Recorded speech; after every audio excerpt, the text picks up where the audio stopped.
जिसे आप कहते हैं lambda max is inversely proportional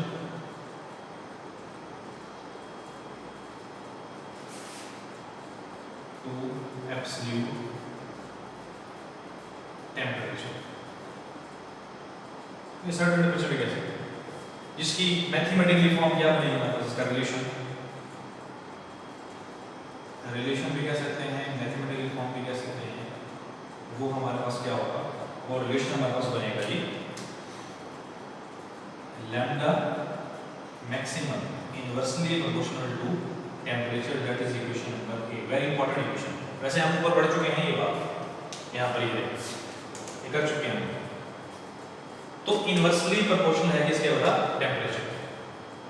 okay, तो अगर हम इस प्रोपोर्शनलिटी को खत्म करें तो हमारे पास क्या हो जाएगा, lambda maximum is equal to proportion खत्म करके फिर हम लगाते हैं कोई भी कांस्टेंट, जिसे आप b कह दें, इनटू क्या हो जाएगा 1/t, t डिवाइड वहां जाकर मल्टीप्लाई हो जाएगा, तो lambda maximum cross t is equal to क्या हो जाएगा हमारे पास, ये क्या हो जाएगा b। ये b क्या है बेटा हमारे पास, b हमारे पास है universal constant, b is universal constant. इसकी समथिंग वैल्यू होती है, वो हम देखते हैं कि इसकी वैल्यू क्या होती है। इसकी वैल्यू तकरीबन होती है 2898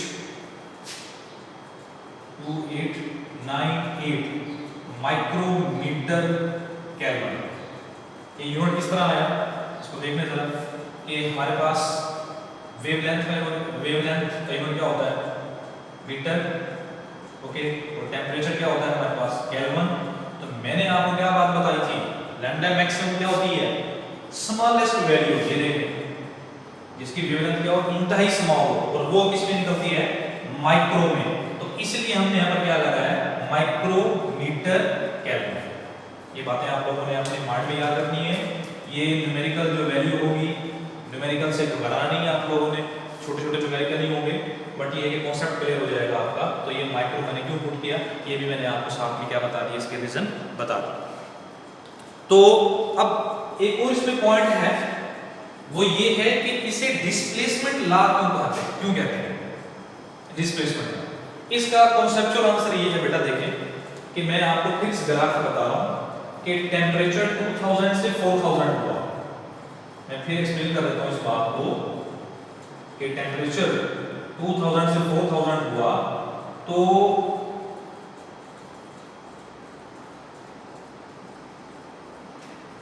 ये जो हमारे पास वेवलेंथ मिली बेटा, वो पॉइंट सी की ये वेवलेंथ मिली लैम्डा 1। जैसे टेम्परेचर 4000 हुआ, फिर हमें जो वैल्यू मिली वो क्या मिली, ये मिली, दैट इज लैम्डा 2। तो हर बार टेम्परेचर बढ़ाते जाएंगे, लैम्डा बैकवर्ड शिफ्ट होता जाएगा ऐसे। तो ये जो शिफ्ट हो रहा है, वे जो वेवलेंथ की वैल्यू कम कम कम होती जा रही है, इसका मतलब है कि shift means to say that displacement. तो इसे कहते हैं वेन्स डिस्प्लेसमेंट लॉ, कि जिसमें वेवलेंथ की वैल्यू क्या होती जा रही है, कम होती जा रही है। तो भाई सिंपल सी बात है, टेम्परेचर इंक्रीज करेंगे, वेवलेंथ की वैल्यू कम होती जा रही है, तो कम होना मतलब हर बार क्या हो रही है, डिस्प्लेस हो रही है। इसी वजह से क्या कहते हैं हम इसे वेन्स डिस्प्लेसमेंट लॉ कहते हैं। अच्छा, इसमें एक और बात मैं आपको ग्राफ के जरिए समझाना जा रहा हूं। ये ग्राफ मैंने आपको पहले बात बताई है कि वेरी इंपॉर्टेंट है ग्राफ ये। इसमें अगर आप गौर करके देखें इस ग्राफ में, तो मैं इसको फिर एक्सप्लेन करता हूं इस ग्राफ को, तो जिससे हमारा जो है वो स्टीफन बोल्ट्जमैन लॉ भी कवर अप हो जाएगा। तो हम चलते हैं अपने स्टीफन बोल्ट्जमैन लॉ की तरफ। ओके, तो मैं इसको रेस करने जा रहा हूं।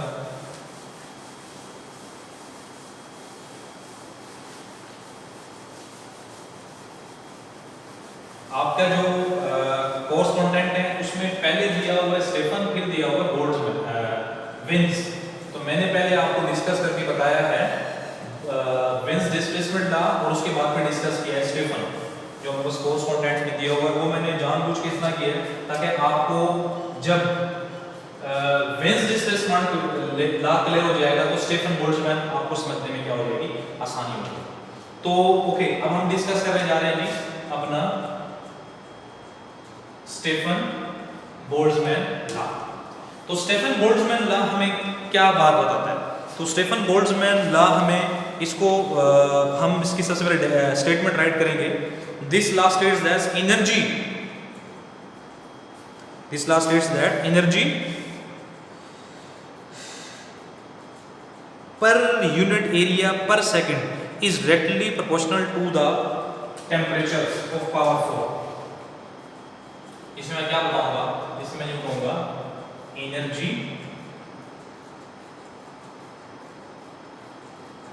पर unit area per second is directly proportional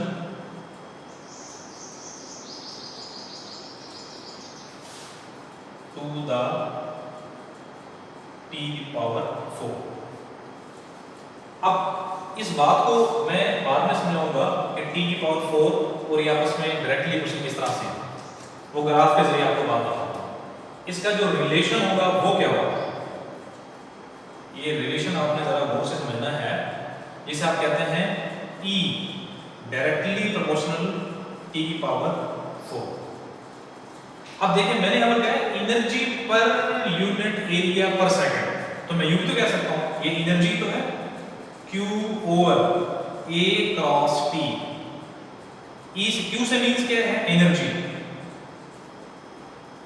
ये हमारे पास Q क्या है? एनर्जी। A से क्या होगा? एरिया। और T से क्या होगा? टाइम। तो energy per unit area per second, तो ये मुझे एनर्जी तो बता रही है, तो इसको मैं E भी तो राइट कर सकता हूं। ये सारी वैल्यूज E की तो है, इसे मैं भी राइट कर सकता हूं Q over A cross T directly proportional to T की पावर। अच्छा कंफ्यूजन नहीं होना, ये देखिए मैंने बात बताई हुई है, ये इंटेंसिटी है, तो इसको फिर मैं I भी तो लिख सकता हूं। तो सिंपल वर्डिंग में इसकी एक और फॉर्म भी बन जाती है I directly proportional to T की पावर 4। तो ये चाहे फॉर्म दी हुई हो, चाहे ये फॉर्म दी हुई हो, चाहे ये फॉर्म दी हुई हो, तो इन तीनों का मतलब एक ही है। अब जरा गौर करके देखें कि T की पावर 4 मतलब कि इंटेंसिटी बढ़ गई है, बहुत ज्यादा बढ़ गई है। कैसे? जरा देखें। अगर मैं एरिया अंडर द ग्राफ लूं, area under the graph, area under the graph for T1। अब T1 के लिए मैं लेने जा रहा हूं, मैं जो एरिया शेडेड कर रहा हूं, ये जो एरिया शेडेड किया है, तो देखिए इसका एरिया क्या है? स्मॉल नहीं। इसका एरिया जब स्मॉल है तो इसका मतलब ये है कि इसमें हमें जो वैल्यूज मिलेंगी, ये जो एरिया है हमें, ये एरिया बताता किसको है? ये भी देख लेना आप लोग। एरिया ग्राफ हमें बताता है total intensity of that temperature, total intensity of that temperature, यानी कि इस टेम्परेचर के ऊपर हमारे पास टोटल इंटेंसिटी कितनी निकली है। अगर मैं देखता हूं इस ग्राफ को T2 वाले को, तो जरा गौर कर देखें। अब मैं इसको शेडेड कर रहा हूं, तो जब मैं इसको शेडेड करूंगा तो इसका क्या हो गया? डबल ट्रिपल नहीं हो गया, बहुत ज्यादा नहीं हो गया। और ये एक्सपेरिमेंटली प्रूफ है, ये तो मैंने वैल्यूज पूरी त्रुटि के लिए ली है, ये एक्सपेरिमेंटली प्रूफ है बात कि इंटेंसिटी क्या होती है, वो बढ़ जाती है। अगर आपने इंटेंसिटी की है 2 और यहां पर अगर आप 2 का लें स्क्वायर, तो फिर वो क्या जा बनेगा? आप खुद ही अंदाजा लगा दें। तो 2 की पावर क्या होती है? 2 multiply by 2 multiply by 2 multiply by 2 to the 4, 4 to the 8, 8 to the 16। इस मतलब क्या होगा? 16 टाइम्स इंक्रीज हो जाती है अगर आपने क्या करना है, टेम्परेचर बढ़ाया तो। ठीक है, ये आपने बात याद रखनी है, ये बातें याद रखनी जो मैंने आपको बात बताई है। तो जनरली हमारे पास E प्रोपोर्शनलिटी डायरेक्टली T की पावर 4, E से एनर्जी है, और एनर्जी मैंने डेफिनेशन में लिखी, energy per unit area, energy per unit area per second is directly proportional to the T की पावर 4। T की power 4 means to say that temperature हो गया हमारे पास। ओके, तो इसमें हमारा जो है, अब हम अपने लास्ट टॉपिक का लास्ट करने जा रहे हैं, तो इसको हम मजीद देख लेते हैं। इसमें अब इसके यूनिट को डिस्कस करेंगे हम, और उसके बाद फिर हम इसको फर्दर भी डिस्कस करेंगे। ओके, तो अगर इस इक्वेशन को देखूं, Q A cross T proportionally खत्म करें, क्या हो जाएगा? इज इक्वल टू क्या हो जाएगा? Sigma T power 4। ये सिग्मा क्या चीज है? ये सिग्मा भी हमारे पास एक कोई कांस्टेंट है, जैसे हमने वेन्स लॉ में पढ़ा, जो b की वैल्यू थी वो हमारे पास। सिमिलरली अगर इसकी भी वैल्यू देखें तो होगी 5.6 10⁻⁸। तो इसकी वैल्यू होगी हमारे पास 5.6 multiply 10⁸ watt metre square kelvin की पावर 4। अब ये किस तरह, ये यूनिवर्सल बेटा कांस्टेंट है, ये आपको जब भी कोई न्यूमेरिकल होगा तो ये गिवन होगी, क्योंकि डेली लाइफ में इसका यूज थोड़ा कम होता है तो ये हमें याद नहीं रहती ये बातें, तो इससे टेंशन नहीं लेनी है आप लोगों को। तो अगर मैं इसको देखूं इस इक्वेशन को, that is equation number B, इस क्वेश्चन नंबर बी से देखें, इक्वेशन नंबर बी से अगर आप देखें तो हमें ये यूनिट है, मैं वो बताने जा रहा हूं आपको कि यहां पर मल्टीप्लाई हो रहा है, यहां पर क्या हो जाएगा डिवाइड, तो लिख दें फ्रॉम b, तो b से अगर देखें तो हमारे पास क्या हो जाएगा q over a cross p cross t की power 4 is equal to sigma. अब इसमें जरा चलें, मैं यहां पर ऊपर कर देता हूं,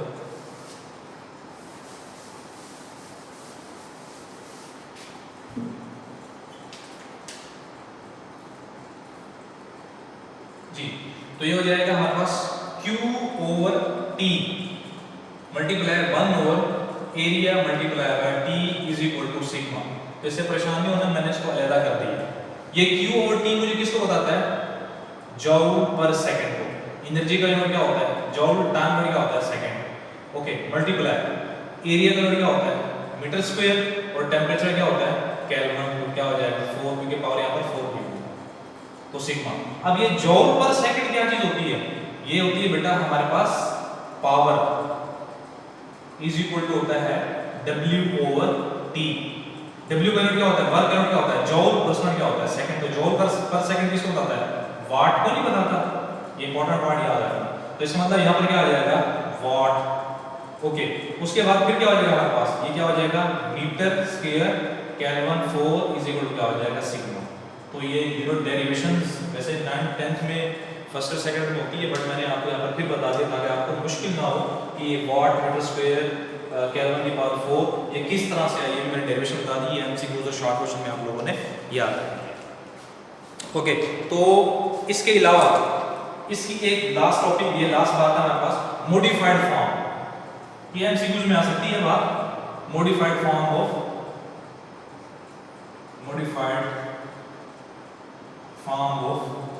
स्टेफन लॉ। स्टेफन लॉ की मॉडिफाइड फॉर्म हमें देखने जा रहे हैं। अब देखें वो क्या है एक्चुअली हमारे पास। From equation number B, from equation number B, equation number B से देखें। तो बेटा इक्वेशन नंबर बी से अगर गौर करके देखें तो हमें यहाँ पर एक पॉइंट पता लगता है। क्या पता लगता है हमारे पास? ये पॉइंट ये पता लगता है कि सिग्मा और सॉरी Q और A cross T is equal to sigma T की पावर 4। ये एरिया को वहां जाकर मल्टीप्लाई कर दें तो बन जाएगा Q over T is equal to A sigma T की पावर 4। मैंने आपको याद है ये बात बताई, Q और T किसको बताता है? ये Q और T जूल पर second is equal to power. तो मैं लिख सकता हूं P is equal to A sigma into T की पावर 4। तो हमें क्या मालूम हो गया कि power is equal to area into sigma और टी की पावर 4। ये हमारे पास मॉडिफाइड फॉर्म है किसकी वाला? स्टेफन बोल्ट्जमैन लॉ की। आई होप सो कि यहां तक आपको क्लियर हो चुका होगा। बाकी इंशाल्लाह नेक्स्ट लेक्चर